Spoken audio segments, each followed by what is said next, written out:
Hi friends, welcome to Jo's kitchen. நீங்கள் இன்னும் நம்ம ஜோஸ் கிச்சன் சேனலை சப்ஸ்கிரைப் பண்ணலையா? சட்டுன்னு சப்ஸ்கிரைப் பண்ணிவிட்டு லைக் பட்டனை தட்டி விட்டுட்டு வாங்க, வீடியோக்குள்ளார போகலாம். இந்த பிரச்சனைலாம் இருக்கிறவங்க டீயில் ஒருபோதும் ஏலக்காயை சேர்த்து குடிக்காதீங்க. அது பெரிய பிரச்சனையை உண்டாக்கிரும். அது என்னென்ன நோய்கள் அப்படின்னு தெரியணுமா? அப்போ வீடியோவை ஸ்கிப் பண்ணாமல் பாருங்கள் ஃப்ரெண்ட்ஸ். நம்ம நாட்டை பொறுத்த வரைக்கும் பலர் காலையில் எழுந்த உடனே டீ குடிக்கிறத பழக்கமாக கொண்டிருக்கிறோம். அந்த வகையில் நம்ம ஒவ்வொருவரும் டீயை நம்ம விருப்பத்துக்கு ஏற்ற மாதிரி தயார் செஞ்சு குடிக்கிறோம். அதில் சிலர் ஸ்ட்ராங்கான டீயை விரும்புவாங்க, மற்றவங்க மசாலா டீ, இஞ்சி டீ, ஏலக்காய் டீ இதெல்லாம் விரும்பி குடிப்பாங்க. ஏலக்காய் டீ நல்ல சுவையை மட்டும் இல்லை, வாசனையும் தன்னுள்ள வச்சுருக்குது. இது ஆரோக்கியத்துக்கு நல்லது தானே அப்படின்னு நீங்கள் நினைக்கலாம். ஏன்னா ஏலக்காய் நல்லது அப்படிங்கிறதுனால ஏலக்காய் டீ நல்லது அப்படின்னு நினைக்கலாம். சில நேரங்களில் அது ஆபத்தாக கூட மாறிடலாம். சில உடல்நல பிரச்சனை இருக்கிறவங்க ஏலக்காய் டீ குடித்தா அதிக பிரச்சனையை சந்திக்க நேரிடும். அது என்னென்ன பிரச்சனை இருக்கிறவங்கன்னு பார்த்துட்டு வந்துடலாமா? ஃபர்ஸ்ட் ஒன், பித்தப்பை கற்கள் இருக்கிறவங்க ஏலக்காய் டீ குடிக்கிறது நல்லதில்ல. ஏலக்காய் இருக்குல்ல, அது பித்தப்பையில் இருக்கக்கூடிய கற்களை இன்னும் எரிச்சலடைய செஞ்சிடும். இது பித்தப்பையில் பிடிப்புகளை ஏற்படுத்தி வலியை கூட அதிகரித்து விட்டுறலாம். அதுக்கு பதிலாக சாதாரண டீ அப்படி இல்லைன்னா மூலிகை டீ நீங்கள் குடிக்கிறது நல்லது.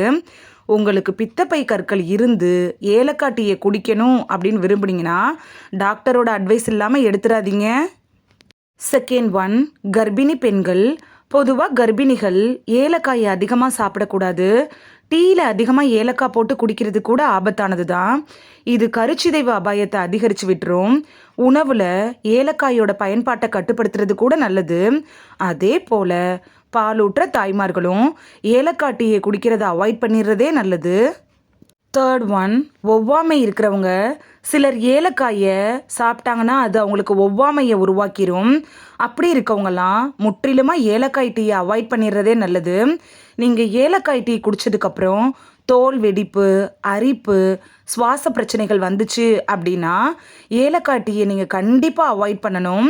அது மட்டும் இல்லாமல் ஏலக்காய் டீ குடித்ததுக்கப்புறம் உங்கள் உடம்புல ஏதாவது அசாதாரண மாற்றங்கள் ஏற்பட்டுச்சுன்னா உடனே டாக்டரை பார்க்குறது நல்லது. ஃபோர்த்து ஒன், நீரிழிவு பிரச்சனைகள். ஒரு ஆராய்ச்சியின்படி ஏலக்காய் இருக்குல்ல, அது இரத்த சர்க்கரை அளவை குறைக்கும் அப்படின்னு சொல்கிறாங்க. இது நீரிழிவு நோயாளிகளுக்கு நல்லது தான். இருந்தாலும் நீங்கள் உங்களோட இரத்த சர்க்கரையை குறைக்கிறதுக்கு மருந்து எடுத்துகிட்டு இருந்தீங்கன்னா அதிகமாக ஏலக்காய் டீ குடிக்கிறது உங்களோட இரத்த சர்க்கரை அளவை குறைச்சி லோ சுகர் ஆக்கிரும். இது ரொம்ப ஆபத்தானது. அதனால தான் சர்க்கரை அளவை கட்டுப்படுத்துகிறவங்க ஏலக்காய் டீ குடிக்கிறதுல கவனமாக இருக்கணும். ஃபிஃப்த்து ஒன், இரத்த மெலிவு மருந்துகள் சாப்பிட்றவங்க. ஏலக்காய் இயற்கையாகவே இரத்த மெலிவு பண்புகளை தன்னுள்ள வச்சுருக்கு. அதாவது இரத்தத்தை மெலிவுபடுத்தக்கூடிய தன்மை இருக்குது. நீங்கள் ஏற்கனவே இரத்த மெலிவு மருந்துகளை எடுத்துகிட்டு இருந்தீங்கன்னா ஏலக்காய் டீ குடிக்கிறது உங்களுக்கு ஆபத்தை அதிகரித்து விட்டுரும்.